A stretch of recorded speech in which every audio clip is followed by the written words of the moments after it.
വിവരങ്ങളും വിശദാംശങ്ങളുമാണ് ഞങ്ങളുടെ പ്രതിനിധി വിഷ്ണു കരുണാകരൻ നൽകിയത്. അതേസമയം പൗരത്വ നിയമ ഭേദഗതി പ്രാബല്യത്തിലാക്കിയതിൽ സംസ്ഥാനത്ത് പ്രതിഷേധം ശക്തമായിരുന്നു. എറണാകുളത്തും കോഴിക്കോടും ട്രെയിൻ തടഞ്ഞായിരുന്നു ഇന്നലെ രാത്രി യൂത്ത് കോൺഗ്രസിന്റെ പ്രതിഷേധം. ഇലക്ട്രൽ ബോണ്ട് കേസിൽ നിന്നും ജനശ്രദ്ധ തിരിച്ചുവിടാനുള്ള പ്രധാനമന്ത്രിയുടെ അടവാണ് ഇതെന്ന് കോഴിക്കോട് MP MK രാഘവൻ പ്രതികരിച്ചു. പൗരത്വ ഭേദഗതി നടപ്പിലാക്കുന്നതിൽ പ്രതിഷേധിച്ച് കഴിഞ്ഞ ദിവസം രാത്രി മാവേലി മലബാർ എക്സ്പ്രസുകളെയാണ് യൂത്ത് കോൺഗ്രസ് പ്രവർത്തകർ തടഞ്ഞത്. കോഴിക്കോട് ട്രെയിൻ തടയൽ സമരത്തിന് MK രാഘവൻ MP അഭിവാദ്യമർപ്പിച്ചു.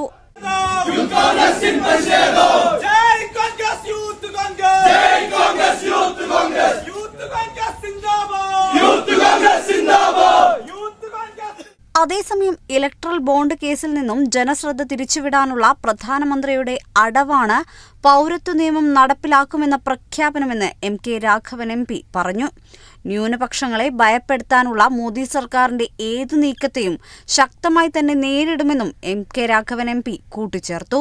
പൗരത്വ നിയമം നടപ്പിലാക്കുമെന്ന പ്രധാനമന്ത്രിയുടെ പ്രഖ്യാപനം സുപ്രീം കോടതിയിലെ SBI ബോണ്ട് കേസിൽ നിന്ന് ജനശ്രദ്ധ തിരിച്ചുവിടാനുള്ള ഒരു അടവ് മാത്രമാണ്.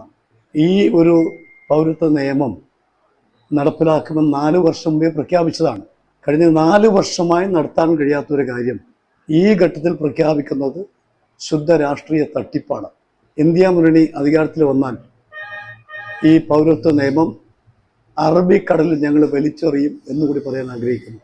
പൗരത്വ ഭേദഗതി നിയമത്തിനെതിരെ ഫ്രറ്റേണിറ്റി മൂവ്മെന്റ് പ്രവർത്തകർ കോഴിക്കോട് ആകാശവാണി നിലയത്തിലേക്ക് നടത്തിയ പ്രതിഷേധത്തിന് നേരെ പോലീസ് ലാത്തിച്ചാർജ് നടത്തി.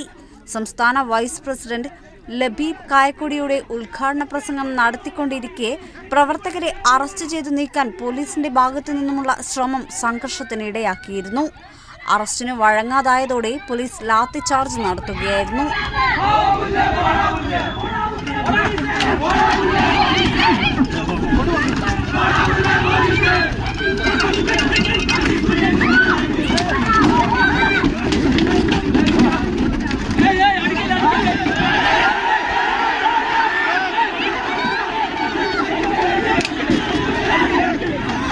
പൗരത്വ ഭേദഗതി നിയമത്തിൽ പ്രതിഷേധിച്ച കാസർകോട്ടും പ്രതിഷേധ പരിപാടികൾ അരങ്ങേറി.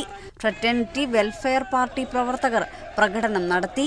ഒരു സമുദായത്തെ രാജ്യത്ത് നിന്ന് പുറത്താക്കാനുള്ള ഗൂഢലക്ഷ്യത്തോടെയുള്ള നിയമം പിൻവലിക്കണമെന്ന് പ്രതിഷേധക്കാർ ആവശ്യപ്പെട്ടു.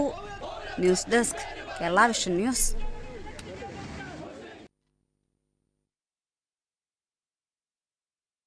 മാസപ്പടി വിവാദത്തിൽ SFIO അന്വേഷണം ചോദ്യം ചെയ്തുള്ള KSIDCയുടെ ഹർജി ഹൈക്കോടതി ഇന്നാണ് പരിഗണിക്കുക. CMRLന്റെ സംശയകര